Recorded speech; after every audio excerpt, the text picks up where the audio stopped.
নমস্কার বন্ধুরা, আগের দিন আমরা আরব্য রজনীর পর্বে শেষ করেছিলাম এক মুটে ও 3 সুন্দরীর গল্প। আজকের পঞ্চম পর্বে আপনারা শুনতে পাবেন 3টি আপেলের গল্প। একদিন খলিফা হারুন আল রশিদ উজির জাফরকে নিয়ে নৈশ ভ্রমণে বেরিয়েছেন। উদ্দেশ্য রাজ্যের কোথায় কি ঘটেছে নিজের চোখে দেখা। দুজনেরই পরনে ছদ্মবেশ। সারা রাত নগর ভ্রমণ করে দুজনে ফেরার পথ ধরেছেন। এমন সময় খলিফা দেখলেন এক বৃদ্ধ জেলে পিঠে জাল নিয়ে মাছ ধরতে চলেছে আর আপন মনে নিজের দুঃখের কথা বলছে। হায় খোদা, কি বদনসিব নিয়ে যে জন্মেছি। সারা জীবন শুধু জাল ফেলেই কেটে গেল, দুবেলা পেট ভরে খাবার জুটল না। এবার তুমি দয়া করো খোদা, আর যে পারি না। জেলের কথা শুনে দয়া হলো খলিফার। কাছে গিয়ে বললেন, তুমি আজ জাল ফেলে যা পাবে আমি 100 দিনার দিয়ে তাই কিনে নেব। আর যদি জালে কিছুই না ওঠে তাহলেও তোমাকে 100 দিনার দেব। জেলে খুশি হয়ে নদীতে জাল ফেলতেই একটা কাঠের বাক্স উঠে এলো। বাক্সের মুখ বন্ধ, দেখে মনে হচ্ছে একেবারে নূতন বাক্স। খলিফা থলে থেকে 100 দিনার বার করে জেলেকে দিয়ে বললেন, তুমি এই দিনারগুলো রাখো। কোনোদিন একসাথে এত দিনার দেখেনি জেলে। হাসি মুখে খোদার আর খলিফার জয়গান করতে করতে বাড়ি গেল। এবার উজির আর খলিফা কিছুক্ষণ চেষ্টা করতেই বাক্সের মুখ খুলে গেল। ভেতরে এক রাশ তালপাতা। পাতাগুলো সরাতেই পুরনো কার্পেটে মোড়া একটি বান্ডিল, চারিদিকে দড়ি বাঁধা। বান্ডিলটা বাইরে এনে দড়ি খুলতেই শিউরে উঠলেন দুজন। টুকরো টুকরো করে কাটা কাটা একটা মেয়ের দেহ। এমন বীভৎস দৃশ্য চোখে দেখা যায় না। মুখ ফিরিয়ে নিলেন খলিফা।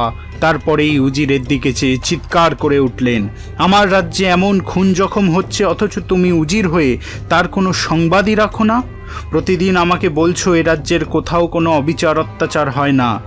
উজির কিছু বলার চেষ্টা করতেই খলিফা তাকে থামিয়ে দিয়ে বললেন, আমি তোমাকে 3 দিন সময় দিলাম।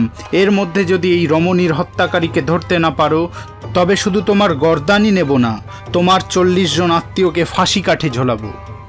এত বড় অপরাধ করে যদি অপরাধী শাস্তি না পায় তবে আল্লাহর কাছে আমি কি কৈফিয়ত দেব। উজির মাথা নিচু করে বাড়ি ফিরে এলেন। খুনির সন্ধানে চারিদিকে তার লোক লস্কর বেরিয়ে পড়ল। 1 দিন কেটে গেল, 2 দিন কেটে গেল। খুন হওয়া সেই রমণী এবং তার হত্যাকারী কারোরই কোনো হদিশ পাওয়া গেল না। দুশ্চিন্তায় ঘুম আসে না উজিরের। নিজের মৃত্যুর জন্য চিন্তা করছেন না, কিন্তু হতভাগ্য আত্মীয় পরিজন, তারা তো কোনো অপরাধ করেনি, তাদের কেমন করে বাঁচাবেন। 3 দিন কেটে গেল, খুনির কোনো সন্ধান পাওয়া গেল না। প্রহরীরা সকলে ব্যর্থ হয়ে ফিরে এলো। মাথা নিচু করে খলিফার সামনে এসে দাঁড়ালেন উজির। তাকে দেখেই গর্জন করে উঠলেন খলিফা, 3 দিনেও তুমি খুনির কোনো সন্ধান পেলে না? শান্তভাবে উজির বললেন, আমি 3 দিন ধরে রাজ্যের সর্বত্র সন্ধান করেছি। আমার মনে হয় খুনি রাজ্য ছেড়ে পালিয়ে গিয়েছে। রাগে ফেটে পড়লেন খলিফা, আমি তোমার কোনো কৈফিয়ত শুনতে চাই না। তোমার মতো অপদার্থ উজিরের মৃত্যুই একমাত্র শাস্তি। কাল 40 জন আত্মীয়ের সাথে তোমাকেও ফাঁসি কাঠে ঝোলানো হবে। খলিফার আদেশে প্রহরীরা উজিরকে নিয়ে গেল কারাগারে। সারা রাজ্য জুড়ে হইচই পড়ে গেল। উজিরের মতো এমন একজন খাঁটি মানুষের প্রাণদণ্ড হবে? নিশ্চয়ই কোনো গুরুতর অপরাধ হয়েছে, না হলে শুধু উজির নয়, তার বংশে বাতি দেবার মতো একজনও থাকবে না। কেউ বলল এ লঘু পাপে গুরুদণ্ড। সারা নগর জুড়ে ঢেরা পিটিয়ে দেওয়া হলো। সকাল হতেই দলে দলে লোক এসে হাজির হলো বদ্ধভূমিতে। পরপর ফাঁসি কাঠ সাজানো হয়েছে। একটু পরেই জল্লাদ উজির আর তার পরিবারের লোকজনকে নিয়ে এলো। সকলে হাই হাই করে উঠল, একজনের অপরাধে এতগুলো নিরীহ মানুষের প্রাণ দিতে হচ্ছে। সব প্রস্তুত, শুধু খলিফার আদেশের অপেক্ষায় দাঁড়িয়ে আছে জল্লাদ। এমন সময় ভিড় ঠেলে এগিয়ে এলো এক যুবক। সুন্দর চেহারা, পরনে দামি সাজ পোশাক, চোখে মুখে একরাশ বিষণ্ণতা। খলিফার সামনে এসেই করজোড়ে বলল, জাহাপনা, উজির নির্দোষ, তাকে ফাঁসি দেবেন না। আমি অপরাধী। আমি স্ত্রীকে খুন করে বাক্সের মধ্যে পুড়ে নদীর জলে ভাসিয়ে দিয়েছিলাম। যুবকের কথা শেষ হতে না হতেই ভিড় ঠেলে এগিয়ে এলো এক বৃদ্ধ। যুবককে সরিয়ে দিয়ে বলল, হে দিন দুনিয়ার মালিক, আপনি বিশ্বাস করুন, আমি এই খুন করেছি। ও নিরপরাধ, যা শাস্তি দেবার আমাকে দিন। তৎক্ষণাৎ যুবক তার প্রতিবাদ করে বলল, মালিক, আপনি ওর কথা বিশ্বাস করবেন না। আমাকে শাস্তির হাত থেকে বাঁচাবার জন্য সব দোষ নিজের কাঁধে তুলে নিতে চাইছেন। দিশাহারা হয়ে পড়লেন খলিফা। কে অপরাধী নয় কিছুই বুঝে উঠতে পারছেন না। জল্লাদকে বললেন, এরা যখন দুজনেই বলছে অপরাধী, তখন দুজনকেই ফাঁসি কাটে ঝোলাও। এতক্ষণ চুপ করেছিলেন উজির। প্রাণ বাঁচার আনন্দে কি বলবেন ভেবে পাচ্ছিলেন না। হঠাৎ তার মনে হলো তিনি এ রাজ্যের উজির। বিচার বুদ্ধিবোধ জাগ্রত হয়ে উঠল তার মধ্যে। খলিফার সামনে এসে বললেন, জাহাপনা, একজনের অপরাধে দুজনের প্রাণদণ্ড দেবেন না, তাহলে আল্লাহর দরবারে আপনি অপরাধী হয়ে যাবেন। আগে এদের কথা শুনুন, তারপর বিচার করবেন। যুবক বলে উঠল, জাহাপনা, আপনি যার মৃতদেহ দেখেছেন সে আমার স্ত্রী, আমিই তাকে খুন করেছি। খলিফা প্রশ্ন করলেন, তোমাকে দেখে তো ভদ্র ঘরের সন্তান বলেই মনে হচ্ছে, তুমি এ কাজ করলে কেন? আর এই বৃদ্ধই বা কে? যুবক কিছুক্ষণ চুপ করে থেকে বলল, এই বৃদ্ধ আমার মৃত স্ত্রীর বাবা। প্রায় 10 বছর আগে আমাদের শাদী হয়। আমার স্ত্রী ভাগ্য খুবই ভালো, কখনো আমাদের মধ্যে ঝগড়া বিবাদ হয়নি। দুজনেই দুজনকে খুব ভালোবাসতাম, বিশ্বাস করতাম। আমার তৃতীয় সন্তান হওয়ার পর থেকেই স্ত্রীর শরীরটা ভালো যাচ্ছিল না। আমি সাধ্যমতো চিকিৎসা করালাম। শহরের নামকরা হাকিমের কাছ থেকে ওষুধ নিয়ে এলাম। ক্রমশই অসুখ বেড়ে যাচ্ছিল। মুখে কোনো রুচি ছিল না, খাওয়া দাওয়া প্রায় বন্ধ হয়ে গিয়েছিল। করব ভেবে পাচ্ছিলাম না। একদিন স্ত্রী বলল, আমার খুব আপেল খেতে ইচ্ছে করছে। সাথে সাথে আপেল কিনতে বাজারে গেলাম। সারা বাজার ঘুরেও কোথাও আপেল পেলাম না।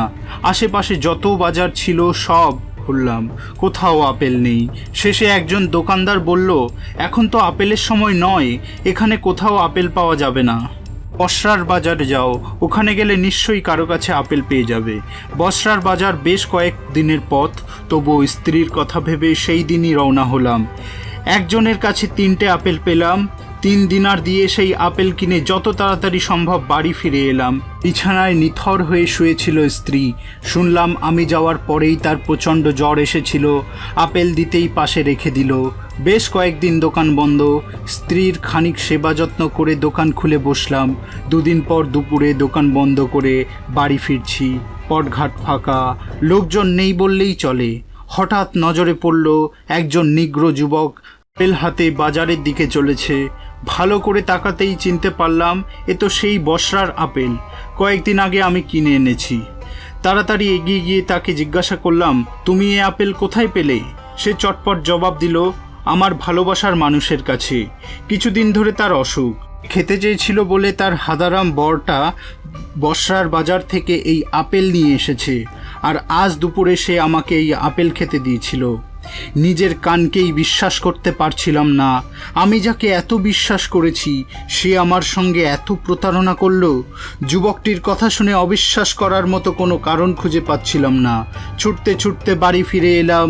দেখলাম স্ত্রীর বালিশের পাশে 2টো আপেল পড়ে রয়েছে। আমি জিজ্ঞাসা করলাম, আরেকটা আপেল কোথায়? স্ত্রী আস্তে আস্তে বলল, আমি জানি না। বুঝলাম স্ত্রী মিথ্যে কথা বলছে। এত বড় প্রতারণা আমি আর সহ্য করতে পারলাম না। দেওয়ালে ঝোলানো ছুরি দিয়ে তাকে টুকরো টুকরো করে কেটে ফেললাম। তারপর সেই কাটা টুকরোগুলো কার্পেটে পুড়ে বাক্সে ভরলাম। কেউ কিছুই জানতে পারল না। রাতের অন্ধকারে নদীর জলে বাক্স ভাসিয়ে দিলাম। বাড়ি ফিরে আসতেই দেখি আমার বড় ছেলেটা দরজার সামনে বসে কাঁদছে। আমি জিজ্ঞাসা করলাম, কি হয়েছে? সে বলল, মার বিছানার পাশ থেকে একটা আপেল নিয়ে খেলা করছিলাম। পথ দিয়ে যাচ্ছিল একটা নিগ্রো যুবক। আপেল দেখেই সে আমাকে একটা চড় মেরে আপেলটা কেড়ে নিল।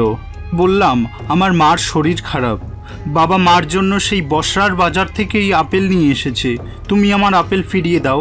সে আমার কোনো কথা শুনল না, আপেল নিয়ে চলে গেল। ছেলের কথা শুনে বুকের মধ্যে হাহাকার করে উঠল। বুক চাপড়ে কাঁদতে ইচ্ছা করছিল। একটা নিগ্রো যুবকের বানানো কথায় আমার প্রিয়তমা স্ত্রীকে অবিশ্বাস করে হত্যা করলাম। শোকে দুঃখে অনুতাপে তারপর থেকে প্রতি মুহূর্তে আমি ক্ষতবিক্ষত হচ্ছি। বারবার মনে হয়েছে আমি কোতোয়ালের কাছে গিয়ে আত্মসমর্পণ করি, কিন্তু আমার শ্বশুর আমাকে এত ভালোবাসেন যে বারবার আমাকে বাধা দিয়েছেন।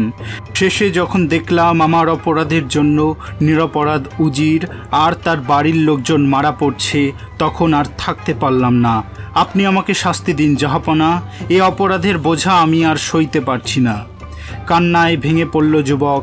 চারিদিকে শত শত মানুষ, সকলেই নিঃসুপ, কারো মুখে কোনো কথা নেই।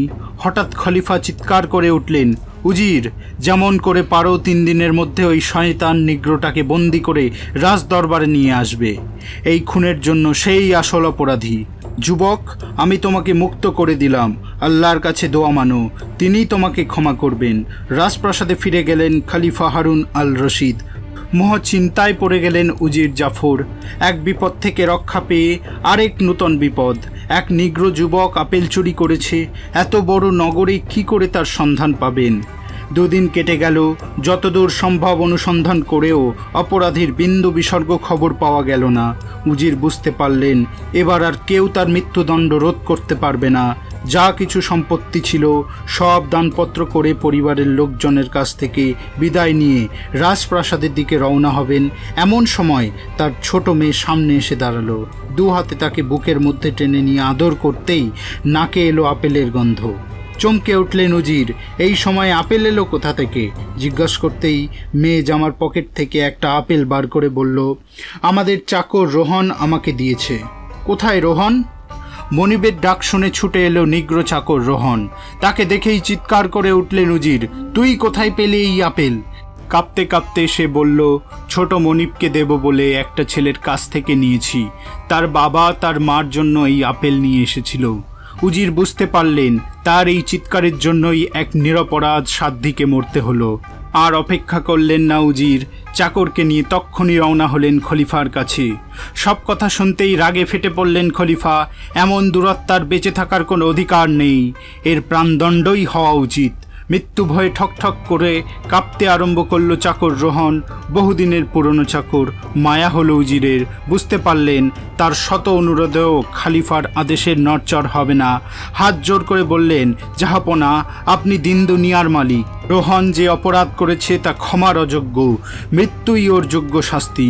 তবুও আপনি আর একবার বিবেচনা করুন। একটা সামান্য ঘটনার জন্যেই বিরাট একটা ঘটনা ঘটতে পারে। সেই যেমনটি ঘটেছিল উজির নূরউদ্দিন আর বদরুদ্দিনের জীবনে। যদি হুকুম দেন তবে সেই আশ্চর্য কাহিনী আমি আপনাকে শোনাতে পারি। খলিফা বললেন, বেশ, শোনাও তোমার কাহিনী। উজির জাফর তার নূরউদ্দিন আর বদরুদ্দিনের কাহিনী শুরু করলেন।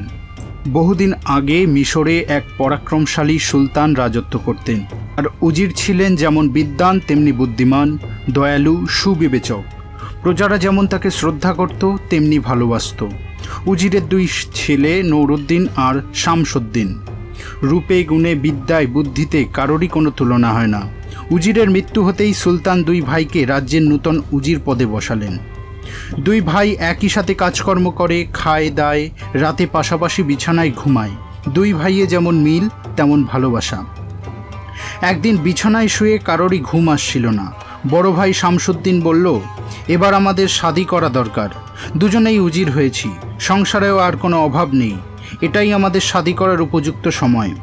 এরপর শাদী করলে ছেলে মেয়ে হলে তাদের মানুষ করতে বুড়ো হয়ে যাব। আমার ইচ্ছে 2 ভাই একই দিনে কোনো সম্ভ্রান্ত ঘরের 2 মেয়েকে শাদী করব। ছোট ভাই নূরউদ্দিন বলল, তুমি যা বলবে তাই হবে দাদা। শামসুদ্দিন বলল, ধরো আমাদের শাদীর পর তোমাদের ছেলে হলো আর আমাদের মেয়ে হলো, তাহলে আমরা দুজনের শাদী দিয়ে এক করে দেব। নূরউদ্দিন বলল, এ তো খুব ভালো কথা, কিন্তু শাদীর দেনা পাওনা কি হবে? শামসুদ্দিন জবাব দিল, তোমার ছেলে আমাকে 3000 মোহর, 3খানা গ্রাম আর 3টে খামার দেবে। এ আমার মেয়ের রূপগুণের তুলনায় এমন কিছুই নয়। তবুও তোমার ছেলে বলেই এর বেশি কিছু চাইলাম না। সাথে সাথে নূরউদ্দিন বলে উঠল, তুমি তো পাওনাদারদের মতো কথা বললে দাদা। আমার ছেলে কি এতই ফেলনা যে তোমার মেয়েকে আনতে এত যৌতুক দিতে হবে? নূরউদ্দিন ঠাট্টা করে কথাগুলো বলেছিল। শামসুদ্দিন ভাইয়ের কথা সত্যি ভেবে বলল, তবে কি তুমি বিনা পয়সায় আমার মেয়ে নিতে চাইছো? আমি তোমার মতো অপদার্থের ছেলের সাথে আমার মেয়ের শাদী দেব না। এতক্ষণ শান্ত ছিল নূরউদ্দিন।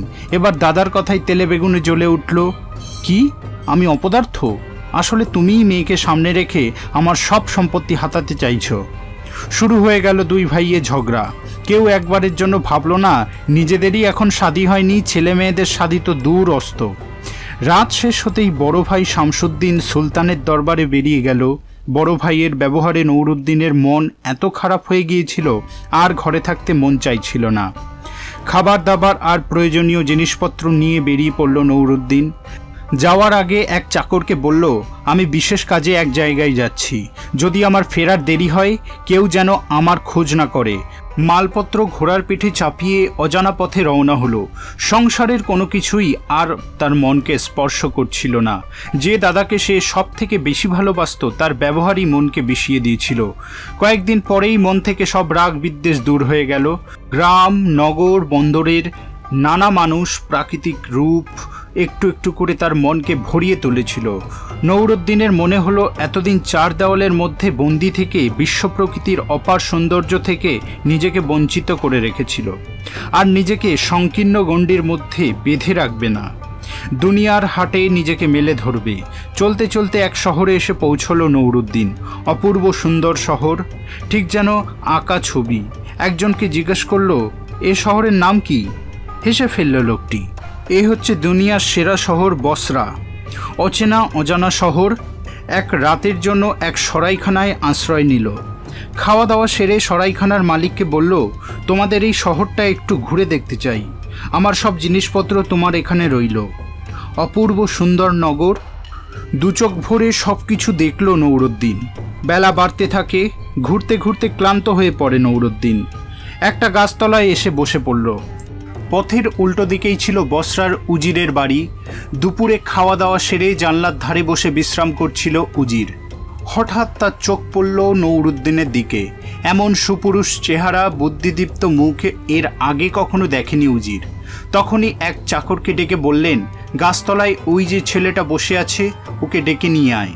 চাকর গিয়ে বদরুদ্দিনকে ডেকে নিয়ে আসতেই উজির তাকে নিজের কামরায় বসিয়ে জিজ্ঞেস করলেন, তোমাকে দেখে তো বিদেশি বলে মনে হচ্ছে। নূরউদ্দিন বলল, আমি মিশরের উজিরের ছেলে। পিতার মৃত্যুর পর আমি তার আসনে বসেছিলাম। কিছুদিন আগে আমার এক প্রিয়জনের সঙ্গে তুচ্ছ কারণে এমন বিবাদ হয় যে তারপরেই সংসার ছেড়ে বেরিয়ে পড়েছি। এ সংসার এখন আমার কাছে শুধুই দুঃখময়, তাই পথে বেরিয়ে পড়েছি। আল্লাহর দোয়ায় পথেই আমার মনের শান্তি খুঁজে পেয়েছি। উজিরের কোনো ছেলে ছিল না। নূরউদ্দিনকে দেখেই তার ভালো লেগে গিয়েছিল। কথা শুনে তিনি বুঝতে পারলেন দুঃখ ভুলতে নূরউদ্দিন ঘর ছেড়ে বেরিয়েছে। এখন যদি চার দেওয়ালের বাঁধনে একে বাঁধা না যায় তবে এমন একটা সুন্দর ছেলে চিরদিনের জন্য হারিয়ে যাবে। তিনি সস্নেহে বললেন, বাছা, এ পৃথিবীতে সুখ দুঃখ দুইই আছে।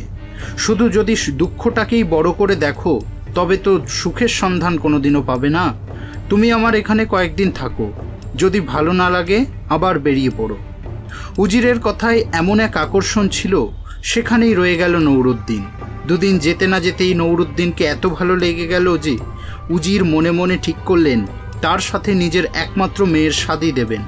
উজিরের স্নেহ ভালোবাসায় নূরউদ্দিনেরও আর কোথাও যেতে মন চাইছিল না। সেখানেই রয়ে গেল। উজিরের বাড়িতে রাজ্যের অধিকাংশ সম্ভ্রান্ত লোকজনের যাতায়াত। সকলের সাথেই নূরউদ্দিনের পরিচয় করিয়ে দিলেন উজির। আরও কয়েকদিন যেতেই উজির নূরউদ্দিনকে ডেকে পাঠালেন। আমার কোনো ছেলে নেই। আমার ইচ্ছে তোমার সাথে আমার মেয়ের শাদী দিয়ে বাকি জীবনটা সুখে স্বাচ্ছন্দ্যে কাটিয়ে দেব। আমার যা কিছু ধনসম্পদ আছে সব কিছুই তোমার, আর আমার পর যাতে তুমি বসরার উজির হও আমি সে চেষ্টাও করব। উজিরের মেয়েকে দেখে আগেই প্রেমে পড়ে গিয়েছিল নূরউদ্দিন। তাছাড়া ঘর বাড়ি ছেড়ে পথে পথে ঘুরে মনে মনে ক্লান্ত হয়ে পড়েছিল, তাই আর এ শাদীতে কোনো আপত্তি করল না। পরদিনই উজির তার বন্ধুবান্ধব আত্মীয় পরিজনদের ডেকে বললেন, এতদিন আমি আপনাদের কাছে একটা সংবাদ গোপন করে রেখেছিলাম। আমার এক জ্ঞাতি ভাই মিশরের উজির। বহুদিন আগেই আমরা ঠিক করেছিলাম তার ছেলের সাথে আমার মেয়ের শাদী দেব। কয়েকদিন আগে আমার সেই ভাইয়ের ছেলে এখানে এসেছে। আগামীকাল তাদের শাদী হবে। সেই শুভ অনুষ্ঠানে আপনাদের সকলের নিমন্ত্রণ রইল। নূরউদ্দিনকে দেখে সকলেই এক বাক্যে বলল, উজিরের জামাই ভাগ্য খুব ভালো। পরদিন মহা ধুমধাম করে উজিরের মেয়ের সাথে নূরউদ্দিনের শাদী হয়ে গেল। সারা দিন ধরে চলল খাওয়া দাওয়া আর গান বাজনা। কোনো কিছুরই অভাব রাখেনি উজির। সকলেই খুশি। রাত হতেই একে একে যে যার বাড়ি ফিরে গেল। উজির তার চাকরদেরকে ডেকে বললেন, তোমরা নূরউদ্দিনকে হামামে নিয়ে যাও। দুজন চাকর নূরউদ্দিনকে গোসলখানায় নিয়ে গিয়ে গোলাপ জলে স্নান করালো। তারপর দামি পোশাক পরিয়ে উজিরের সামনে নিয়ে এলো। নূরউদ্দিনকে দেখে মনে হচ্ছিল আসমানের চাঁদ। দু হাতে তাকে বুকের মধ্যে টেনে নিলেন উজির। তারপর আশীর্বাদ করে বললেন, অন্তপুরে যাও, তোমার জন্য সকলে অপেক্ষা করছে। নৌরুদ্দিন বাসর ঘরে ঢুকে দরজা বন্ধ করে দিল। পালঙ্কে বসেছিল নূতন বউ, বহুমূল্য অলঙ্কারে দামি পোশাকে অপরূপ লাগছিল তাকে। পায়ে পায়ে তার সামনে গিয়ে দাঁড়ালো নৌরুদ্দিন। ধীরে ধীরে মুখের ওড়না সরিয়ে নিল, ঠিক যেন ফোটা গোলাপ। এখনও তার কোমল শরীরে কারো স্পর্শ পড়েনি। ধীরে ধীরে ঝুঁকে পড়ে প্রথম চুম্বন এঁকে দেয় প্রিয়তমার কপালে। বুকের মধ্যে রক্ত ছলাৎ করে ওঠে যৌবনের দীপ্ত কামনায়। আর এক মুহূর্ত কেউ প্রতীক্ষা করে না। মখমলের কোমল পালঙ্কে দুটি দেহ মিলেমিশে একাকার হয়ে যায়। বিধাতার অদৃশ্য কৌতুকে সেই একই দিনে মিশরে এক ধনী সওদাগরের একমাত্র মেয়ের সাথে শাদী হলো শামসুদ্দিনের। নৌরুদ্দিন যেদিন বাড়ি ছেড়ে বেরিয়ে পড়ল, সেই দিন সকালেই শামসুদ্দিন সুলতানের সাথে শিকারে রওনা হলো। কয়েকদিন পর শিকার থেকে বাড়ি ফিরেই শামসুদ্দিন প্রথমে গেল ভাইয়ের ঘরে। ঘর শূন্য। চাকরদের মুখে সব কথা শুনে শামসুদ্দিন বুঝতে পারল তার কথাতেই দুঃখ পেয়ে নৌরুদ্দিন ঘর ছেড়ে চলে গিয়েছে। ভাইকে হারিয়ে দুঃখে ভেঙে পড়ল শামসুদ্দিন। চারিদিকে লোক পাঠালো, যেমন করেই হোক ভাইকে ফিরিয়ে আনতেই হবে। সুলতানও নৌরুদ্দিনকে খুব ভালোবাসতেন। তিনিও দেশে দেশে লোক পাঠালেন। কেউ নৌরুদ্দিনের কোনো সংবাদ আনতে পারল না। সকলের সান্ত্বনায় ধীরে ধীরে ভাইয়ের শোক অনেকখানি ভুলে গেল শামসুদ্দিন। আবার কাজে কর্মে মন দিল। কিছুদিন পরেই তার শাদী হলো। একই রাতে দুই ভাইয়ের মিলনে দুজনের বিবি গর্ভে সন্তান ধারণ করল। 10 মাস কেটে গেল। আল্লাহর বিচিত্র খেয়ালে দুই ভাইয়ের সন্তান জন্ম নিল। নৌরুদ্দিনের হলো ফুটফুটে ছেলে, আর শামসুদ্দিনের চাঁদের আলোর মতো মেয়ে। এদিকে শাদীর কিছুদিন পরেই বসরার উজির নৌরুদ্দিনকে নিয়ে গেলেন সুলতানের কাছে। নৌরুদ্দিনের সুন্দর চেহারা, চোখে মুখে বুদ্ধির ছাপ দেখে ভালো লাগলো সুলতানের। বলেন, আজ থেকে উজিরের অধীনে দেওয়ানের কাজ করবে। যদি নিজের যোগ্যতার প্রমাণ দিতে পারো, তুমি হবে ভবিষ্যৎ উজির। পরদিন থেকে নৌরুদ্দিনের জীবনে শুরু হলো নূতন অধ্যায়। আমির ওমরাহ থেকে স্বয়ং সুলতান সকলেই নৌরুদ্দিনের কাজে খুশি। কিছুদিনের মধ্যেই রাজ্যের সকলেরই মন জয় করে নিল নৌরুদ্দিন। এদিকে নাতির মুখ দেখে বৃদ্ধ উজুরের আর আনন্দের সীমা থাকে না। কয়েকদিন ধরে তার বাড়িতে চলল আনন্দ উৎসব। নগরের অর্ধেক লোক খাওয়া দাওয়া করল। নৌরুদ্দিন ছেলের নাম রাখল বদরুদ্দিন। বদরুদ্দিনের যখন 4 বছর বয়স, তখন বৃদ্ধ উজির মারা গেলেন। নৌরুদ্দিনের মনে হলো সে পিতৃহারা হলো। উজিরের শেষ কাজ মিটিয়ে কয়েকদিন পর রাজসভায় যেতেই সুলতান বললেন, নৌরুদ্দিন, আজ থেকে তুমি এ রাজ্যের উজির। উজিরের শিরোপা তার মাথায় পরিয়ে দিলেন সুলতান। উজিরের কাজেও কয়েকদিনের মধ্যেই নিজের যোগ্যতার প্রমাণ দিল নৌরুদ্দিন। দেখতে দেখতে আরও 3 বছর কেটে গেল। বদরুদ্দিনও বড় হয়ে ওঠে। এরই মধ্যে মৌলভীর কাছে নানান কিতাব পড়ে ফেলেছে। সকলেই তার প্রশংসায় পঞ্চমুখ। যেমন বুদ্ধি তেমনি ভদ্র, শাস্ত্র চর্চায় কি গভীর অনুরাগ। কয়েক বছরের মধ্যেই ধর্ম, দর্শন, সাহিত্য, আইন, শিল্পকলা, বিজ্ঞানের সব পাঠ শেষ হয়ে যায়। প্রধান পণ্ডিত নৌরুদ্দিনকে বললেন, আপনার ছেলের সব শিক্ষা শেষ হয়েছে, এবার আপনি সুলতানের দরবারে নিয়ে যেতে পারেন। নৌরুদ্দিনেরও তাই ইচ্ছে। পরদিন বহুমূল্য পোশাকে সাজিয়ে ছেলেকে নিয়ে চলল দরবারে। পথের দুপাশে যারই চোখ পড়ে বদরুদ্দিনের দিকে আহা করে ওঠে। কি রূপ! ছেলে তো নয়, যেন কোনো অচিন দেশের শাহজাদা।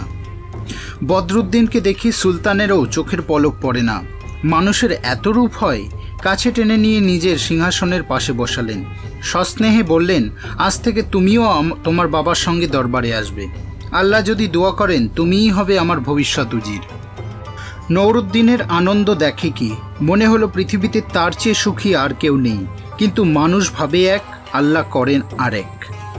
অল্প কিছুদিন যেতে না যেতেই হঠাৎ অসুস্থ হয়ে পড়ল নৌরুদ্দিন। বসরার সেরা হাকিমেরা তার চিকিৎসা শুরু করলো, কিন্তু রোগের কোনো উপশম হলো না। ক্রমশই অবস্থা খারাপ হতে আরম্ভ করলো। একদিন নৌরুদ্দিন ছেলেকে ডেকে পড়ল, বাবা, আমি বুঝতে পারছি আমার আর সময় নেই। আল্লাহর কাছ থেকে ডাক এসছে, কিন্তু যাওয়ার আগে তোমাকে পিতৃপুরুষের পরিচয় দিতে চাই। তোমার পিতামহ ছিলেন মিশরের উজির। আমার 2 ভাই। একদিন তুচ্ছ কারণে দাদার সাথে আমার বিবাদ হয়। আমি ঘর ছেড়ে বেরিয়ে পড়ি। তারপর তার সাথে আর দেখা হয়নি। মৃত্যুর আগে বারবার দাদার কথা মনে পড়ছে। আমার বিশ্বাস সে এখনো বেঁচে আছে। আমার অবর্তমানে তুমি তোমার চাচার কাছে চলে যেও, তিনি তোমাকে সব রকম সাহায্য করবেন। আর আমার বালিশের তলায় একখানা কাগজ আছে, তাতে তোমার নাম, জন্ম সময়, বংশ পরিচয় সব লেখা আছে। চাচাকে দেখালেই তোমাকে চিনতে পারবে। এ কাগজ সবসময় তোমার কাছে রেখে দিও। সেই রাতেই নূরউদ্দিন মারা গেল। পিতাকে দেবতার মতো শ্রদ্ধা করত বদরুদ্দিন। তার আকস্মিক মৃত্যুতে মনে হলো সমস্ত জগৎ অন্ধকার হয়ে গেল। দিন যায়, কিন্তু মন থেকে পিতার বিচ্ছেদ বেদনা কিছুতেই দূর করতে পারে না। রাজসভা থেকে বরাবর ডাক আসে, কোনো কিছুই আর ভালো লাগে না। নিজের ঘরেই দিনরাত কেটে যায়। সুলতান ক্রুদ্ধ হয়ে ওঠেন। রাজ আদেশ উপেক্ষা বদরুদ্দিনের সব সম্পত্তি বাজেয়াপ্ত করে তাকে বন্দি করে কারাগারে পাঠাও। রাজসভার সকলেই বদরুদ্দিনকে ভালোবাসত। একজন গোপনে সংবাদ পাঠালো, সুলতানের সৈন্যরা পৌঁছাবার আগেই তুমি পালিয়ে যাও। বদরুদ্দিন বুঝতে পারে তার সামনে বিপদ, আর মুহূর্ত মাত্র সেখানে অপেক্ষা করে না। নগরের এক প্রান্তে ছিল নূরউদ্দিনের সমাধি মন্দির। বদরুদ্দিনের ঠিক করল রাতটুকু সেখানে কাটিয়ে ভোর হওয়ার আগেই সে মিশরের দিকে রওনা হবে। পথে যেতে যেতে এক সওদাগরের সাথে দেখা হলো। সওদাগর নূরউদ্দিন ও বদরুদ্দিনের বিশেষ পরিচিত। বদরুদ্দিনের বিপদের কথা কিছুই জানত না। তাকে দেখেই বলল, কয়েকদিন ধরে আপনাকে খুঁজছি। আপনার বাবার একটা জাহাজ বন্দরে ভিড়েছে। যদি সেই জাহাজের সব মাল আমায় বিক্রি করেন, আমি আগাম 1000 দিনার দিচ্ছি। বদরুদ্দিন সর্বশান্ত হয়ে পথে নেমেছিল। সওদাগরের কথা শুনে মনে হলো স্বয়ং আল্লাহ তাকে অনুগ্রহ করেছেন। তখনই সওদাগর কথায় রাজি হয়ে গেল। সওদাগর শোলে থেকে 1000 দিনার দিয়ে কাগজে বিক্রির রসিদ লিখিয়ে নিল। সওদাগর চলে যেতেই বদরুদ্দিন গিয়ে বসল বাবার সমাধির পাশে। বাবাকে হারানোর ব্যথা তখনও তার মনকে আচ্ছন্ন করে রেখেছিল। দিন শেষ হয়ে রাত হলো, আকাশ জুড়ে চাঁদের আলো। বসে থাকতে থাকতে এক সময় ঘুমিয়ে পড়ল বদরুদ্দিন। সেই সমাধি প্রান্তরে ছিল জিনদের আস্তানা। রাত হলেই তারা বেরিয়ে পড়ত, উড়ে বেড়াতো পৃথিবীর এক প্রান্ত থেকে আরেক প্রান্ত। হঠাৎ এক জিনের চোখে পড়ল সমাধির গায়ে হেলান দিয়ে শুয়ে আছে অপরূপ সুন্দর একটি ছেলে। চাঁদের আলো এসে পড়েছে তার মুখে। দেখে মনে হচ্ছে বেহেস্তের কোনো দূত। দেখে আঁশ মেটে না, ঘুম ভেঙে যায়। নিঃশব্দে আকাশে উড়ে যায় জিন। এক পাক উড়তেই দেখতে পায় আরেক জিনকে। দুজনেই দুজনের পরিচিত, বহুদিন পর দেখা। খুশিতে ডগমগ হয়ে ওঠে গোরস্থানের জিন। এখন কোথা থেকে আসছো? সেই মিশর থেকে আসছি। তোমার এই গোরস্থান ছেড়ে চলো না আমার সাথে। কি আছে এখানে? হেসে ফেলল জিন। এসো আমার সঙ্গে। এই গোরস্থানে এমন একটা জিনিস আছে যা দুনিয়ার কোথাও নেই। চলো তো দেখি কি আছে তোমার ওই গোরস্থানে। পাখা মেলে দুজনে নেমে এলো। নিশ্চিন্ত ঘুমিয়েছিল বদরুদ্দিন।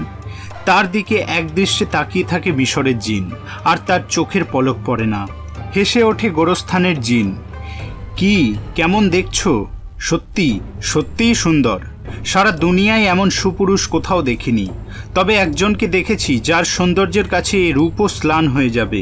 এর চেয়েও সুন্দর দেখতে তাকে। মিশরের সুলতানের উজিরের মেয়ে। মেয়ে তো নয়, যেন ডানাকাটা পড়ি। কিন্তু মেয়েটার কপাল মন্দ। আজ রাতে তার শাদী হবে এক কুজো সহিসের সঙ্গে। বলো কি, এমন কখনো হয়? ভাগ্যের ফেরে সবই হয়। উজিরের মেয়ের রূপ দেখে মিশরের সুলতান বলে বসলেন তিনি উজিরের মেয়েকে শাদী করবেন। সুলতানের কথা শুনে খুশি হতে পারলেন না উজির। নতমস্তকে বললেন, আপনি আমাকে মাফ করবেন হুজুর। আমার এ মেয়ের শাদী বহু আগেই আমার ভাই নূরউদ্দিনের ছেলের সাথে স্থির করে দিয়েছি। বহুদিন তার কোনো সংবাদ পাইনি। কিছুদিন আগে এক দূতের মুখে জানতে পেরেছি নূরউদ্দিন এখন বসরার উজির। তার এক ছেলে আছে, তার সাথেই আমার মেয়ের শাদী হবে। ভাইকে আমি প্রতিশ্রুতি দিয়েছি, এ প্রতিশ্রুতি আমি ভাঙতে পারবো না জাহাপনা।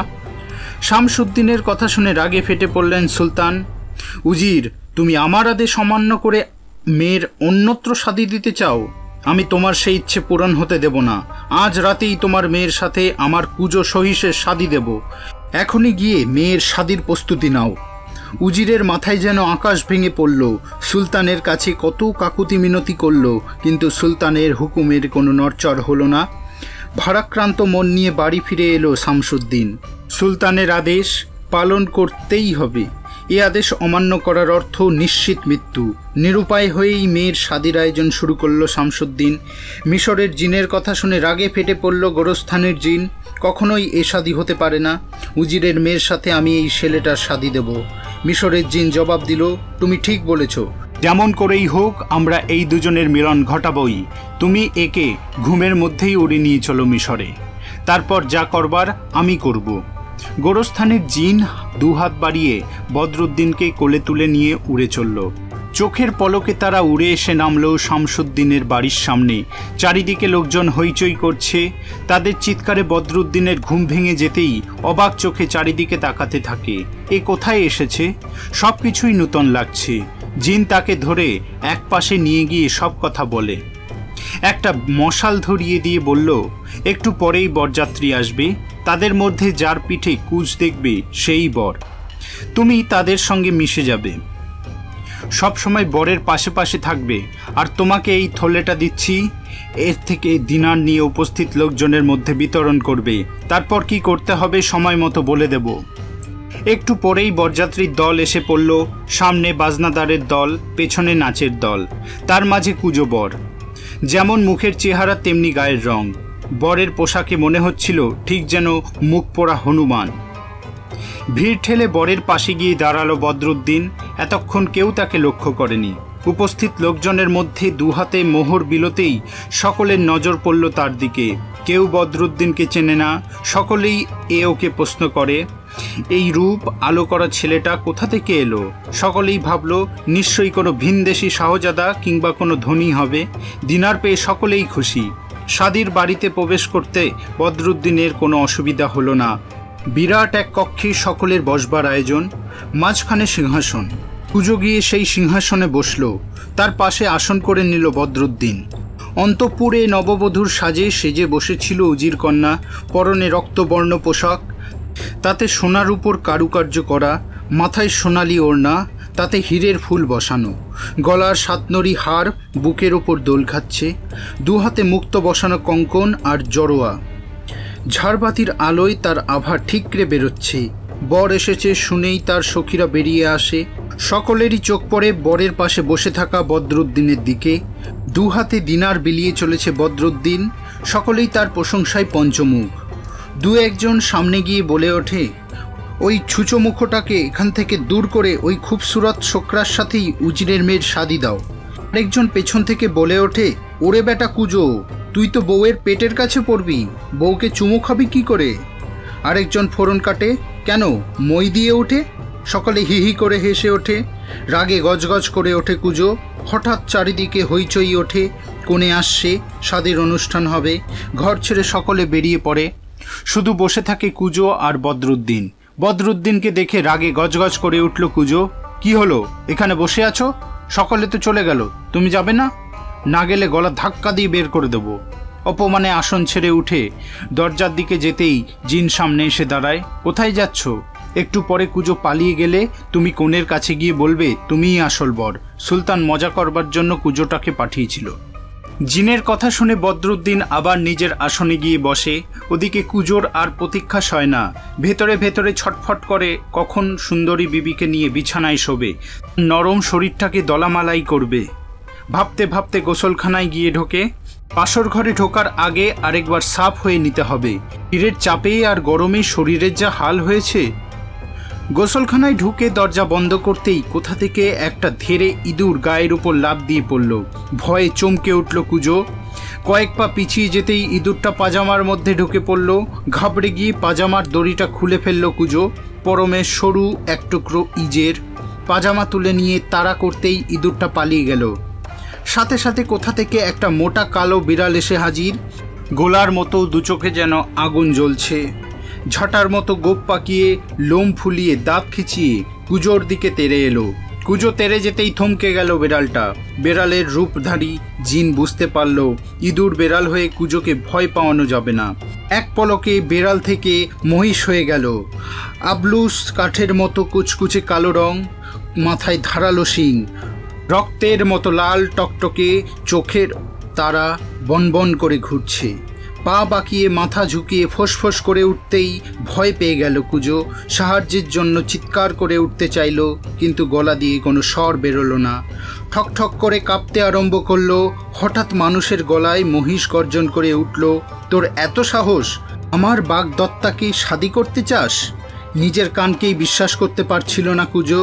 মহিষের বাগদত্তা মানুষ। ভয়ে বলল, আমি জানতাম না মহিষরাজ, জানতাম না। খিচিয়ে উঠল মহিষ, এই শিঙের গুঁতো দিয়ে তোকে জানিয়ে দিচ্ছি। হাত জোর করে কেঁদে ফেলল কুজো। বিশ্বাস করো মহিষরাজ, আমি এ শাদি করতে চাইনি, শুধু সুলতানের হুকুম, তাই শাদি করতে এসেছি। আমি এই নাক মুলছি, কান মুলছি, এই বাট্টির মতো মাপ করে দাও। মহিষ বলল, শোন, আমি যা হুকুম করছি যদি সেই মতো কাজ না করিস তবে এই শিং দিয়ে তোর পেট ফুটো করে দেব। সুলতানও তোকে বাঁচাতে পারবে না। মহিষের পায়ের সামনে হাঁটু গেড়ে বসে কুজো বলল, এই আমি প্রতিজ্ঞা করছি, আপনি যা বলবেন তাই হবে। এবার মহিষ শান্তস্বরে বলল, তুই এখান থেকে সোজা তোর অস্তাবলে চলে যাবি। সকাল না হওয়া পর্যন্ত অস্তাবল ছেড়ে বেরোবি না, আর কারো সাথে কোনো কথা বলবি না। এখনই ওই পেছনের দরজা দিয়ে পালিয়ে যা। প্রাণ ভয়ে কুজো আর দেরি না করে পাজামা হাতে নিয়ে ইজের পরেই সোজা আস্তাবলের দিকে দৌড়তে আরম্ভ করলো। কুজো চলে যেতেই জিন নিজের রূপ ধরে বদরুদ্দিনের কাছে গিয়ে বলল, এবার তুমি কনের ঘরে যাও। বাসর ঘর সাজিয়ে বসেছিল উজির কন্যা হুসন।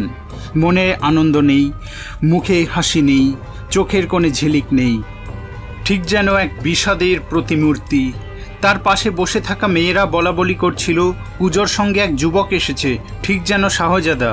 আর কি দরাজ দিল, দু হাতে দিনার বিলোচ্ছে। আরে, সে তো এদিকেই আসছে। দরজার সামনে এসে দাঁড়ালো বদরুদ্দিন। একজন হেসে উঠল, কুজো বরটা কই গো? বদরুদ্দিন হাসি মুখে বলল, আমি তো বর। হুসন কান্না ভেজা গলায় বলল, আমার সাথে কেন ঠাট্টা করছো? আসল বরকে পাঠিয়ে দাও, আমার ভাগ্যে যা আছে তাই হবে। হুসনের মুখের কাছে মুখ নামিয়ে বদরুদ্দিন বলল, প্রিয়তমা, তুমি যা ভাবছো তা নয়, আমি তোমার বর। সুলতান মজা করবার জন্য আমার সাথে কুজোকে পাঠিয়েছিলেন। খুশিতে উজ্জ্বল হয়ে ওঠে হুসনের মুখ। বদরুদ্দিনের দিকে তাকাতেই তার চোখের কোণায় দুষ্টুমি খেলে যায়। মেয়েদের দিকে ফিরে বলল, এবার তোমরা যাও, আমরা দুজনে নিরিবিলিতে একটু। খিলখিলিয়ে হেসে উঠল মেয়েরা। যাচ্ছি গো, যাচ্ছি, একটু আর দেরি সইছে না যে। হুড়মুড়িয়ে সকলে ঘর থেকে বেরিয়ে যেতেই দরজা বন্ধ করে দিল বদরুদ্দিন। নিজের ভাগ্যকেই বিশ্বাস করতে পারছিল না। কয়েক ঘন্টা আগেও প্রাণের ভয়ে সমাধি মন্দিরে গিয়ে লুকিয়েছিল, আর এখন পরমা সুন্দরী এক যুবতীকে শাদি করে বাসর সজ্জায় চলেছে। সব যেন স্বপ্ন। আর ভাববার অবকাশ পেল না। দুটো চোখ চাতক পাখির তৃষ্ণা নিয়ে তার দিকে চেয়ে আছে। মুহূর্তে বদরুদ্দিনের রক্তে যেন আগুন ধরে যায়। তার 20 বছরের জীবনে এই প্রথম কোনো ফুটন্ত যৌবন সব পাখা মেলে দিয়েছে তার সামনে। এখন শুধু তার সেই ডানায় চড়ে ভেসে যাওয়া। আর অপেক্ষা করে না বদরুদ্দিন, একটানে পোশাক খুলে ফেলে।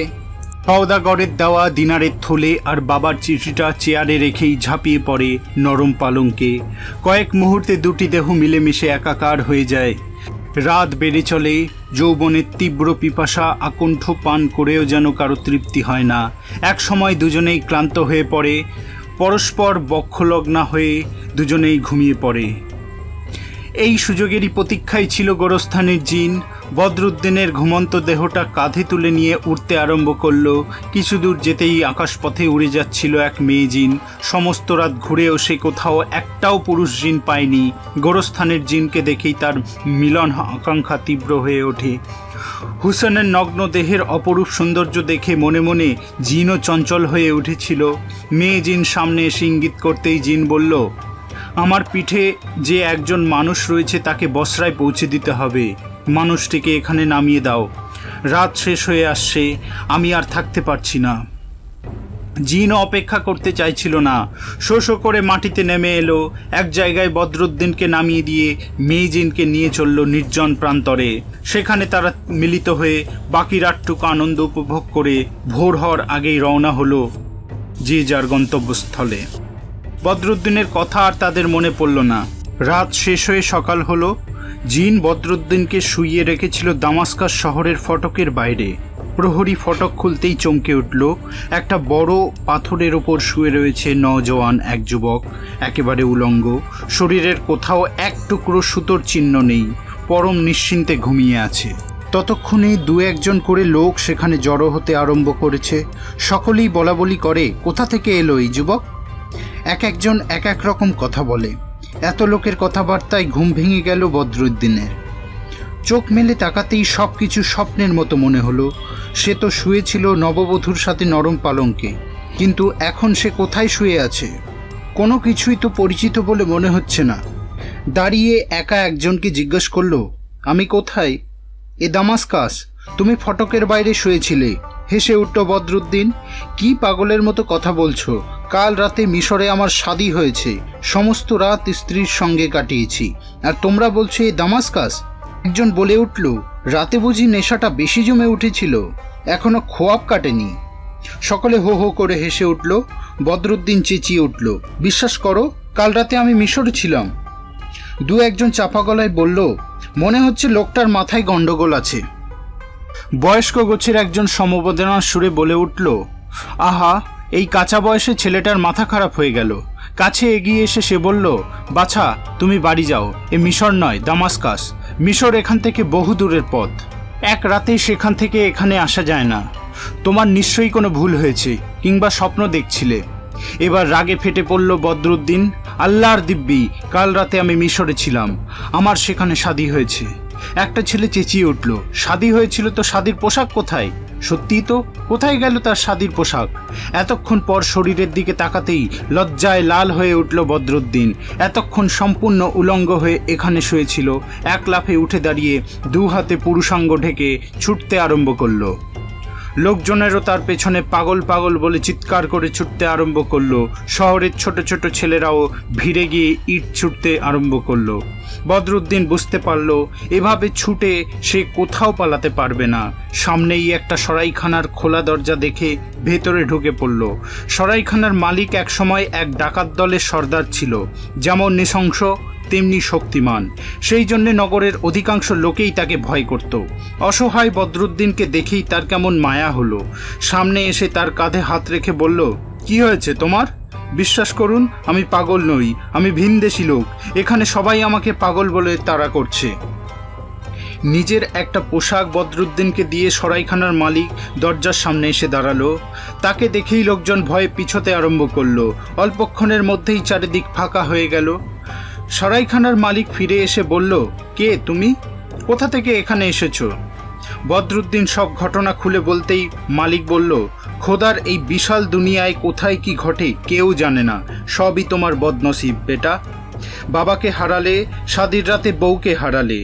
কোথায় তুমি বসরার উজির হয়ে রাজ্য চালাবে? তা না, পথে পথে ঘুরে বেড়াচ্ছ। আল্লাহর উপর ভরসা রাখো, একদিনে তুমি সব ফিরে পাবে। ততদিনে তুমি আমার কাছে থাকো, আমার কেউ নেই। এখন থেকে তুমিই আমার বেটা। বদরুদ্দিন রয়ে গেল সেখানে। মিশরে তখন আরেক দৃশ্য। সকালে উজির কন্যা হুসনের ঘুম ভাঙতেই দেখল বিছানায় বদরুদ্দিন নেই, হয়তো গোসলখানায় গিয়েছে। তাড়াতাড়ি নিজের পোশাক পরে দরজা খুলতেই উজির ঘরে ঢুকলেন। দুঃখে হতাশায় যন্ত্রণায় ভেঙে পড়েছিলেন উজির শামসুদ্দিন। নিজের একমাত্র মেয়েকে তুলে দিতে হলো এক কুৎসিত সহিসের হাতে। মনের দুঃখে মেয়েটা আত্মহত্যা না করে। মেয়ের দিকে তাকাতেই অবাক হলো শামসুদ্দিন। দুঃখের চিহ্ন মাত্র নেই, খুশি আর পরিতৃপ্তিতে ঝলমল করছে তার মুখ। বাবাকে দেখেই আনন্দের উচ্ছ্বাসে ফেটে পড়ল, তোমার জামাইয়ের কোনো তুলনা নেই বাবা। রাগে ফেটে পড়ল শামসুদ্দিন, আমার মেয়ে হয়ে তুই একটা নীচ কুজো সহিসের শাদী করে সারা রাত তার সাথে কাটিয়ে আনন্দ করছিস? লজ্জায় তোর গলায় দড়ি দেওয়া উচিত ছিল। হেসে ফেলল হোসেন, কুজো কোথায়, সে তো বসরার গোলাপের মতো সুন্দর। চেঁচিয়ে উঠল শামসুদ্দিন, একটা বেহায়া তুই, একটা নীচ কদাকার লোকের এক রাতের সঙ্গ সুখ পেয়ে তার প্রশংসায় পঞ্চমুখ। বাবাকে থামিয়ে দিয়ে উজির কন্যা বলল, তুমি ভুল করছো বাবা, কুজোর সঙ্গে আমার শাদী হয়নি। যার সাথে শাদী হয়েছে মনে হয় সে গোসলখানায় গেছে, এলেই তাকে দেখে বুঝতে পারবে কি সুপুরুষ সে। কিন্তু নূতন বর আর আসে না। খোঁজাখুঁজি শুরু হয়ে গেল গোসলখানায়, বাড়ির প্রতিটা ঘরে, বাগানের আশেপাশে কোথাও তার চিহ্ন নেই। উজির মেয়ের কাছে ছুটে আসে, তুই ঠিক বলছিস তো? হ্যাঁ বাবা, ওই দেখো না, তার পোশাক পরে রয়েছে। পোশাক তুলতেই বেরিয়ে পড়ল দিনারের থলে আর নৌরুদ্দিনের লেখা চিঠি। চিঠিটা হাতে নিয়ে পড়তেই আনন্দে চিৎকার করে উঠল শামসুদ্দিন, খোদা মেহেরবান, সবই তোমার ইচ্ছা। দু হাতে মেয়ের বুকের মধ্যে জড়িয়ে ধরল উজির। জানিস মা, তোর সাথে তোর চাচার ছেলে বদরুদ্দিনের শাদী হয়েছে। তোর চাচা এই চিঠিতে সব কিছু লিখে রেখে গিয়েছে, আর শাদীর যৌতুক পাঠিয়েছে এই 1000 দিনার। আমি এক্ষুনি গিয়ে সুলতানকে সব কিছু জানাবো। ওদিকে সারা রাত আস্তাবলে কাটিয়ে ভোর হতেই ঊর্ধ্বশ্বাসে রাজপ্রাসাদের দিকে ছুটতে আরম্ভ করল কুজো। সুলতানের পায়ের উপর লুটিয়ে পড়ে গত রাতের সব ঘটনা বলতেই উজির এসে দাঁড়ালো। তার মুখে সব কথা শুনতেই সুলতান বললেন, এসবই আল্লাহর নির্দেশ ঘটেছে। তুমি আমাকে মাফ করো। নৌরুদ্দিনের ছেলের সন্ধান পেলে আমার কাছে নিয়ে এসো, তাকে তার পিতার আসনে বসাবো। কিন্তু কোথায় নৌরুদ্দিনের ছেলে? বহু অনুসন্ধান করেও তার কোনো সন্ধান পেলেন না উজির। কয়েক মাস কেটে গেল। হুসেনের দেহে পরিবর্তন ফুটে উঠে উজির বুঝতে পারেন তার মেয়ে মা হতে চলেছে। 10 মাস 10 দিন পর হুসেন এক ফুটফুটে ছেলের জন্ম দিল, বাপের মতোই তার আলো করা রূপ। উজিরের বাড়িতে আনন্দর জোয়ার বয়ে গেল। পুরো 1 মাস ধরে চলল উৎসব। 3 মাস পর ছেলের নাম দেওয়া হলো আজিব, যার অর্থ অপরূপ সুন্দর। দেখতে দেখতে মাস বছর কেটে যায়, বড় হয়ে ওঠে আজিব। যেমন চঞ্চল তেমনি দুরন্ত। 7 বছর বয়সে তাকে এক নামকরা মৌলবীর মাদ্রাসায় ভর্তি করে দেওয়া হলো। খেলাধুলা, লেখাপড়া, দুষ্টুমি সব কিছুতেই সহপাঠীদের ছাড়িয়ে গেল আজিব। ব্যাপারটা কিছুতেই মেনে নিতে পারছিলেন না কেউ। একদিন বয়স্ক একজন বলল, তোরা কাল নূতন খেলা শুরু করবি। সবাই যে যার বাবা মার নাম বলবে, যে নাম বলতে পারবে না তাকে দলে নেবি না। পরদিন খেলা শুরুর আগে সবাই বলল, আজ নূতন একটা খেলা হবে। আজিব সব কিছুতেই রাজি। ছেলেরা দল বেঁধে দাঁড়ালো। একজন বলল, খেলা শুরুর আগে সবাই নিজের বাবা মার নাম বলবে। একজন এগিয়ে আসে তার বাবা মার নাম বলে। আজিবের পালা আসতেই সে সামনে এসে বলল, আমার মার নাম হলো হুসেন আর বাবার নাম হলো শামসুদ্দিন। সকলে হিহি করে হেসে উঠল। নিজের বাবার নাম জানে না। রেগে উঠল আজিব, আমার বাবা ছিল উজির শামসুদ্দিন। উজির তো তোর মার বাবা, আসলে তোর বাবাই নেই। আরেকজন ফোরন কাটলো, আমি তো শুনেছি একটা মহিষ ওর বাবা। সাথে সাথে শুরু হয়ে গেল ছেলেদের ঠাট্টা। লজ্জায়, ঘৃণায়, অপমানে মাথা নিচু করে বাড়ি ফিরে আসে বদরুদ্দিন। শোয়ার ঘরে বসেছিল হুসেন। তাকে দেখেই চিৎকার করে উঠল আজিব, আমার বাবার নাম কি? কেন, উজির শামসুদ্দিন তোমার বাবা? মিথ্যে কথা, উজির তোমার বাবা। সত্যি করে বলো, কে আমার বাবা? না বললে আমি আত্মহত্যা করব। 2 হাতে ছেলেকে বুকের মধ্যে জড়িয়ে ধরল হুসেন। ও কথা বলিস না সোনামানিক আমার, তুই ছাড়া যে পৃথিবীতে আমার আর কেউ নেই। তবে কি আমার বাবা নেই? কে বলেছে তোর বাবা নেই? তোর বাবার মতো এমন সুন্দর মানুষ দুনিয়ায় আর কোথাও নেই। তবে কোথায় আমার বাবা? আজ তোমাকে বলতেই হবে। হুসেনের 2 চোখ বেয়ে অঝরে গড়িয়ে পড়ল জল। সেই দুঃখের কথা তোকে বলতে পারবো না রে, তোমাকে বলতেই হবে। নাতির কথা শুনে ছুটে আসেন উজির। তাকে সান্ত্বনা দিয়ে বলেন, আমি তোমাকে সব বলবো আজিব। বৃদ্ধ উজির বলতে আরম্ভ করলেন নিজের কথা, ভাইয়ের কথা, তুচ্ছ কারণে ভাই ভাই বিবাদ, তারপর হুসেনের শাদী, আকস্মিক বদরুদ্দিনের আবির্ভাব, রাত শেষে তার অন্তর্ধান। দাদুর কথা শুনে আজিব বলে উঠল, দাদু, আমি বসরায় যাব, সেখানে গেলে নিশ্চয়ই বাবার সন্ধান পাব। নাতির কথা শুনে আর না বলতে পারলেন না উজির। নাতিকে বুকে জড়িয়ে ধরে বললেন, আমরাও তোমার সঙ্গে যাব। সুলতানের কাছ থেকে কিছুদিনের মতো ছুটি নিয়ে মেয়ে আর নাতিকে সাথে করে বসরার পথে বেরিয়ে পড়লেন। সঙ্গে নিলেন কয়েকজন বিশ্বস্ত দাসদাসী আর প্রয়োজনীয় অর্থ। মিশর থেকে বসরা 40 দিনের পথ। 19 দিন পথ চলার পর সকলে এসে পড়লেন দামাস্কাস শহরে। পথশ্রমে সকলেই ক্লান্ত হয়ে পড়েছিল। উজির বললেন, এখানে কয়েকদিন বিশ্রাম নিয়ে আমরা আবার রওনা হব। ছবির মতো সুন্দর শহর দামাস্কাস। আজিব বায়না ধরল, আমি শহর দেখতে যাব। উজির একজন চাকরকে সঙ্গে নিয়ে আজিবকে শহর দেখাতে পাঠিয়ে দিলেন। শহরের যেখানেই যায় আজিব, পথের দুপাশের লোকজন একদৃষ্টে তার দিকে তাকিয়ে থাকে। কি সুন্দর মুখ, দেখলেই আদর করতে ইচ্ছে করে। ঘুরতে ঘুরতে আজিব এসে পড়ল বদরুদ্দিনের সরাইখানার সামনে। সরাইখানার সেই দস্যু সর্দার আগেই মারা গিয়েছিল, তার ছেলে মেয়ে ছিল না, বদরুদ্দিনকেই সব কিছু দিয়ে গিয়েছিল। সরাইখানার দাওয়ায় বসেছিল বদরুদ্দিন। হঠাৎ তার নজরে পড়ল ফুটফুটে একটা ছেলে পথ দিয়ে হেঁটে যাচ্ছে।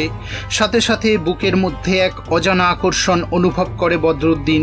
মনে হলো এ যেন তার বহুদিনের চেনা, কিন্তু কোথায় দেখেছে কিছুই মনে করতে পারে না। একদৃষ্টে তাকিয়ে থাকে আজিবের দিকে। আজিব সরাইখানা পার হয়ে যেতেই হুঁশ ফিরে পেল বদরুদ্দিন। তাড়াতাড়ি ছুটে গিয়ে আজিবের হাত দুটো চেপে ধরে বলল, তুমি কে বাবা? আগে তো কোনোদিন তোমাকে এখানে দেখিনি। আমি তো এখানে থাকি না, দূর দেশে থাকি, দাদুর সঙ্গে বসরায় এসেছি। তোমার মুখটা একেবারে শুকিয়ে গিয়েছে, আমার দোকানে এসে একটু জল মিষ্টি খেয়ে যাও। বদরুদ্দিনের কথায় এমন আন্তরিকতার সুর ছিল, না বলতে পারল না আজিব। চাকরের ইচ্ছা নয় উজিরের নাতি সামান্য এক সরাইখানায় গিয়ে খাবার খায়, কিন্তু আজিবের জেদের কথা তার অজানা নয়। একবার হ্যাঁ করলে কারো সাধ্য নেই তাকে ফেরার। নিরুপায় হয়েই তার পিছু পিছু চলল। ভালো আছেন আজিবের সাথে। ভালো আসনে আজিবকে বসিয়ে বদরুদ্দিন ছুটে যায় সবচেয়ে ভালো খাবার আনতে। আখরোট, পেস্তা বাদাম মেশানো দুধ, খেজুরের হালুয়া। যেমন তার স্বাদ তেমনি সুগন্ধ। পেট ভরে খায় আজিব আর চাকর, দুজনেই খুশি। এমন খাবার কোনোদিন তারা খায়নি। খাবার শেষ হতেই দুজনে উঠে পড়ল। বদরুদ্দিন বলল, তোমরা কাল আবার আসবে তো? আজিব মাথা নেড়ে উত্তর দিল, আমাদের জন্য হালুয়া তৈরি করে রেখো, আমরা ঠিক আসব। দুজনে বেরিয়ে যেতেই বদরুদ্দিনের মনে হলো, যদি ছেলেটা কাল না আসে তাহলে অন্তত ওর বাড়িটা চিনে আসা যাক, নিজেই গিয়ে ওকে হালুয়া দিয়ে আসবো। তাড়াতাড়ি দোকান বন্ধ করে বেরিয়ে পড়ল বদরুদ্দিন। কিছু দূর যেতেই চাকরের চোখে পড়ল বদরুদ্দিন আসছে। কি হলো, তুমি আমাদের পিছু নিয়েছ কেন? তাড়াতাড়ি মুখ ফিরিয়ে বদরুদ্দিন জবাব দিল, তোমাদের পিছু নেব কেন? আমি তো এই পথে বড় বাজারে চলেছি। আজিব ভাবল, সত্যি সত্যি বোধহয় বদরুদ্দিন বাজারে চলেছে। কিছু না বলে সে এগিয়ে চলল। তাঁবুর কাছে আসতেই থমকে দাঁড়িয়ে পড়ল। এখনো পিছনে পেছনে আসছে লোকটা। যদি লোকটা তার দাদুর কাছে গিয়ে বলে সে সরাইখানায় বসে হালুয়া খেয়েছে, তাহলে দাদু খুব রাগ করবেন। যেমন করেই হোক লোকটাকে তাড়াতে হবে। একটা ইট তুলে ছুঁড়ে মারল বদরুদ্দিনের দিকে। ইটটা সোজা এসে লাগলো বদরুদ্দিনের কপালে। কপাল ফেটে অঝরে রক্ত ঝরতে থাকে। দু হাতে কপাল চেপে সরাইখানায় ফিরে এলো বদরুদ্দিন। মনে হলো ছেলেটা তাকে এ আঘাত দেয়নি, এ আঘাত তার বদনসিবের। পরদিন তার দোকানে এলো না আজিব। 2 দিন বিশ্রাম নিয়ে তারা চলল বসরার দিকে। 20 দিন পথ চলার পর তারা এসে পৌঁছল বসরার নগরী। দুনিয়ার সেরা শহর বসরা। সুন্দর পথঘাট, বাড়িঘর, মাঝে মাঝে গোলাপের বাগান, ঝর্ণা, অপূর্ব সব পাথরের মূর্তি বসানো। দুনিয়ার সেরা শিল্পীরা তাদের শ্রেষ্ঠ কলা কৌশল ঢেলে দিয়েছে বসরা নগরে। উজির, হুসেন কারোরই দৃষ্টি নেই সেদিকে। যেমন করেই হোক বদরুদ্দিনের সংবাদ পেতেই হবে। পরদিন সকাল হতেই উজির গিয়ে সাক্ষাৎ করলেন বসরার সুলতানের সাথে। পরিচয় পেয়েই সুলতান উজির শামসুদ্দিনকে আমন্ত্রণ করে নিয়ে এলেন নিজের প্রাসাদে। সুলতানকে নানান উপহার দিয়ে উজির তার বসরায় আসার প্রকৃত উদ্দেশ্য বলতেই সুলতান বললেন, বহুদিন হলো আপনার ভাই আমার উজির নৌরুদ্দিন মারা গিয়েছেন। তার কিছুদিন পর বদরুদ্দিন বসরা সেরে কোথায় চলে যায় আমরা আর কিছুই জানি না। তবে বদরুদ্দিনের মা এখনও জীবিত আছে, আপনি তার সাথে সাক্ষাৎ করতে পারেন। তখনই মেয়ে আর নাতিকে নিয়ে নৌরুদ্দিনের প্রাসাদের দিকে রওনা হলো উজির। রাজপ্রাসাদের মতোই সুবিশাল প্রাসাদ। মানুষজনের ভিড় নেই। এক বিষণ্ণ নিস্তব্ধতা চারিদিকে ছড়িয়ে আছে। ফটক পার হয়ে ভেতরে ঢুকতেই বিরাট একটা কালো পাথরের গায়ে নৌরুদ্দিনের নাম লেখা। আর চোখের জল সামলাতে পারল না শামসুদ্দিন। বুকের মধ্যে হু হু করে উঠল, আজ আমারই জন্য চিরদিনের মতো হারিয়ে গেল আমার ভাই।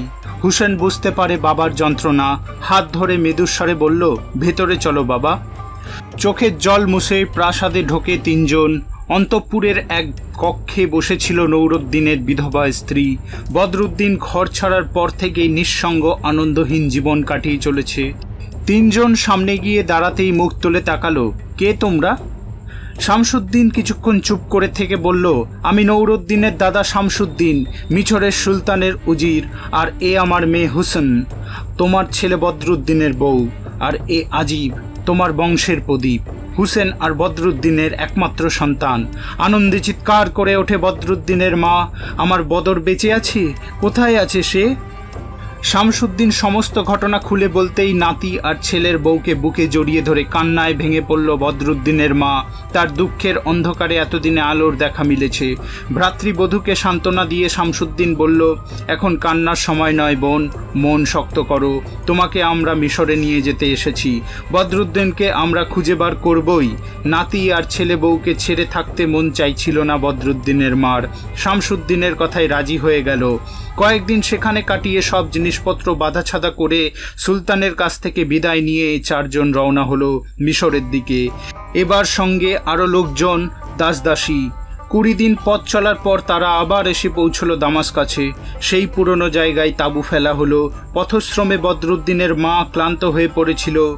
ঠিক হলো দামাস্কাসে কয়েকদিন বিশ্রাম নেওয়া হবে। তাঁবুতে বসে থাকতে থাকতে হাঁপিয়ে পড়েছিল আজিব। একজন চাকরকে নিয়ে বেরিয়ে পড়ল। বাজারের কাছে আসতেই তার মনে পড়ে গেল সেই সরাইখানার মালিককে যে ইট ছুঁড়ে মেরেছিল। এখন সে কেমন আছে কে জানে। সরাইখানার সামনে আসতেই তার চোখে পড়ল দোকানে বসে হালুয়া বিক্রি করছে বদরুদ্দিন। সামনে এসে বলল, কেমন আছো গো? সেবার তুমি আমার পিছু নিয়েছিলে, তাই তো তোমায় পাথর মেরেছিলাম। নিজের চোখকেই বিশ্বাস করতে পারছিল না বদরুদ্দিন।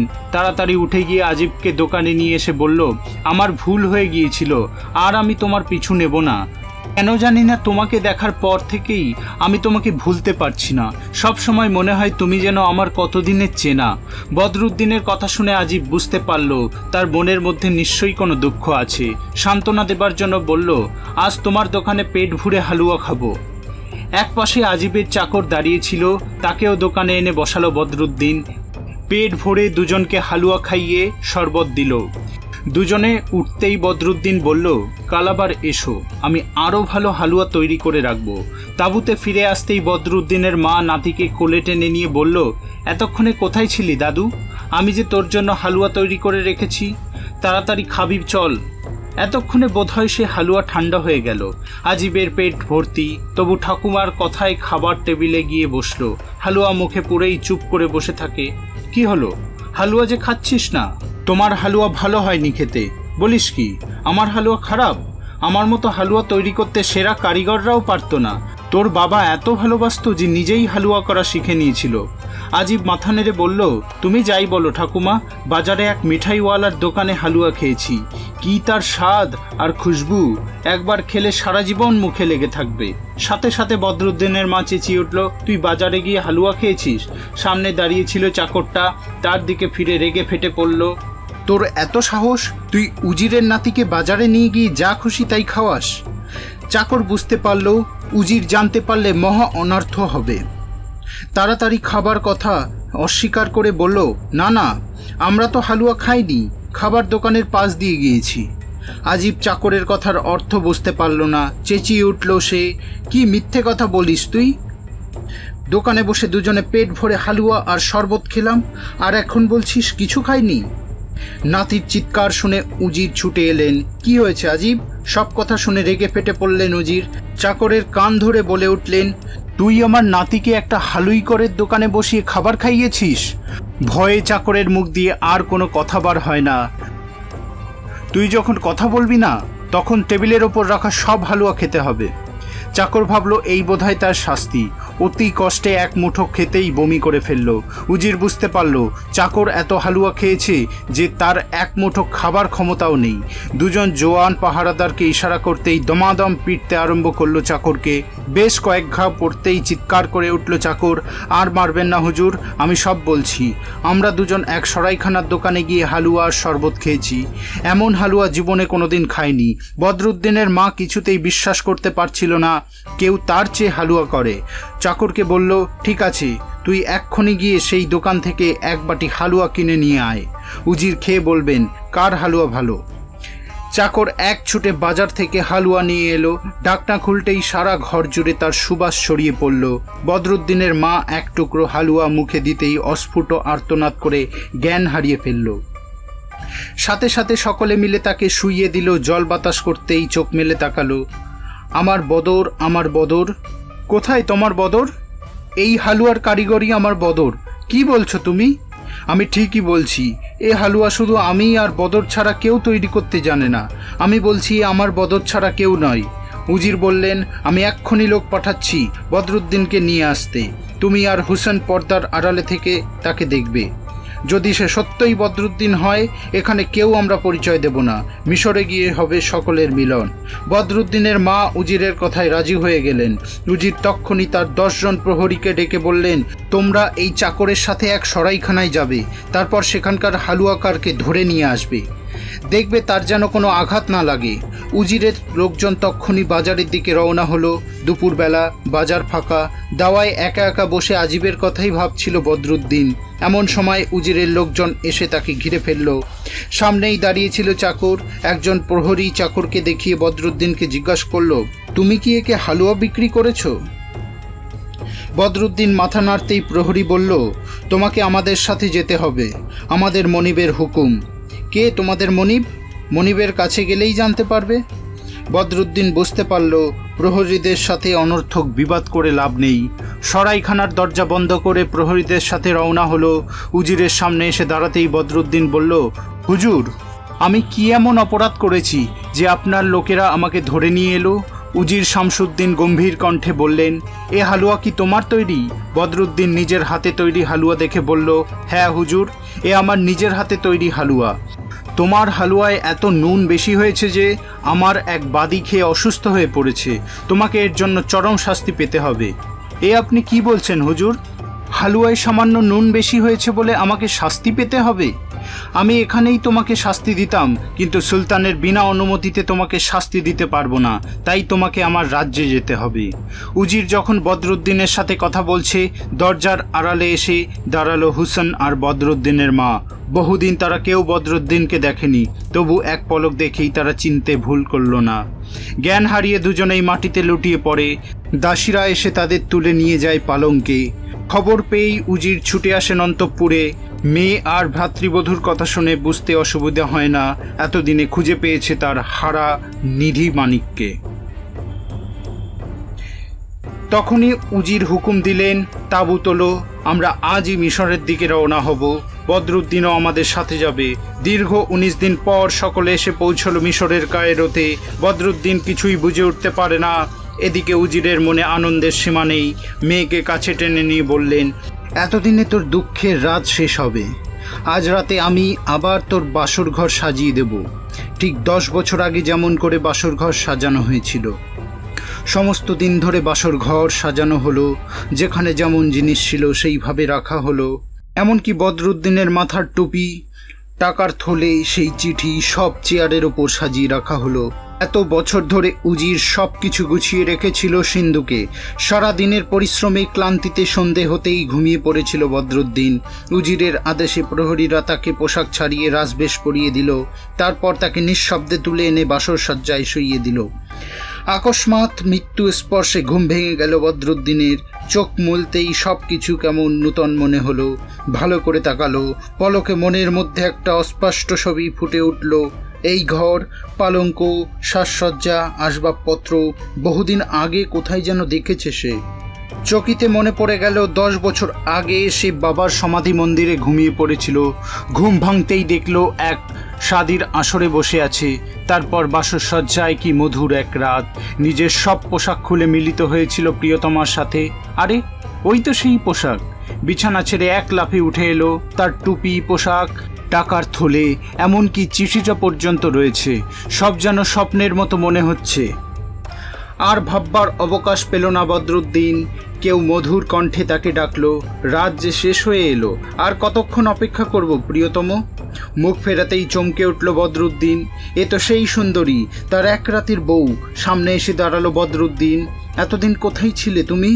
আমি যে তোমাকে কত খুঁজে বেরিয়েছি। হাসলো হুসেন, তোমার ভালোবাসায় যে আমি হারিয়ে গিয়েছিলাম। কিন্তু আমি যে কিছুই বুঝতে পারছি না। দু হাতে বদরুদ্দিনকে কাছে টেনে নিয়ে ফিসফিস করে হুসেন বলল, কাল তোমাকে সব বলবো। বদরুদ্দিন বুঝতে পারছিল হুসেনের অন্তরে কামনার আগুন ছাইচাপা হয়েছিল। হঠাৎ বাতাসের স্পর্শে দাউ দাউ করে জ্বলে উঠেছে। নিজের শরীরে এসে লাগে সেই তাপ, অতীত বর্তমান ভবিষ্যৎ সব ধুয়ে মুছে একাকার হয়ে যায়। দু হাতে হুসনকে বুকে টেনে নিয়ে ঝাঁপিয়ে পড়ে পালঙ্কে, শৃঙ্গারে মিলনে সোহাগে চুম্বনে কখন যে রাত শেষ হয়ে যায় কারোর চেতনা থাকে না। সকাল হতেই বাসরঘর ছেড়ে বাইরে এসে দাঁড়ালো বদরুদ্দিন। এ কি, সামনে দাঁড়িয়ে আছে সেই উজির, তাকে সুদূর দামাস্কাস থেকে যে বন্দি করে নিয়ে এসেছে। তবে কি আবার তাকে? কিছু বোঝার আগেই আবার বন্দী হলো বদরুদ্দিন, তবে এবার উজিরের বাহুবন্ধনে। আনন্দে উজিরের দু চোখ বেয়ে অশ্রুধারা গড়িয়ে পড়ল। একে একে সমস্ত ঘটনা বলতেই আনন্দে বদরুদ্দিন চিৎকার করে উঠল, কোথায় আমার মা আর ছেলে?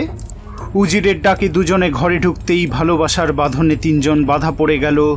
তুচ্ছ বিবাদে যে কাহিনীর শুরু, মিলনের আনন্দে তার শেষ।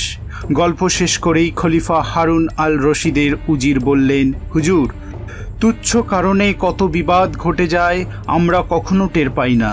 আমার চাকর ঠাট্টা করে বলেছিল যুবকের বউয়ের কাছ থেকে একটা আপেল পেয়েছিল, তখন সে বুঝতে পারেনি কি ভয়ঙ্কর এর পরিণতি হবে। খলিফা কিছুক্ষণ চুপ করে থেকে বললেন, তুমি ঠিকই বলেছ হুজুর, এসবই মানুষের নসিব। আমি তোমার চাকরকে ক্ষমা করে দিলাম, আর সেই হতভাগ্য যুবকের সাথে আমার হারেমের সবচেয়ে সুন্দরী বাদীর শাদির ব্যবস্থা করো। শাদির সব খরচ আমার। শাহরাজাদ আর 3 আপেলের গল্প শেষ করে সুলতানকে বলল, মালিক, এ গল্প আপনার কেমন লাগলো জানি না, যদি অনুমতি করেন এর চেয়েও মজাদার এক কিস্সা আপনাকে শোনাতে পারি। সুলতান শাহরিয়ার ভাবলেন, মেয়েটার ক্ষমতা আছে, এক কিস্সা শেষ হতেই আরেক কিস্সা শুরু করে। একদিন না একদিন তার এই কিস্সা ফুরোবেই, ততদিন পর্যন্ত মেয়েটাকে বাঁচিয়ে রাখা যাক। রাত শেষ হতে তখনও অনেক সময় বাকি। সুলতান বললেন, শুরু করো তোমার নূতন কিস্সা। তখন শাহরাজাদ তার পরের কিস্সা অর্থাৎ কুজো আর দর্জির কাহিনী শুরু করলো।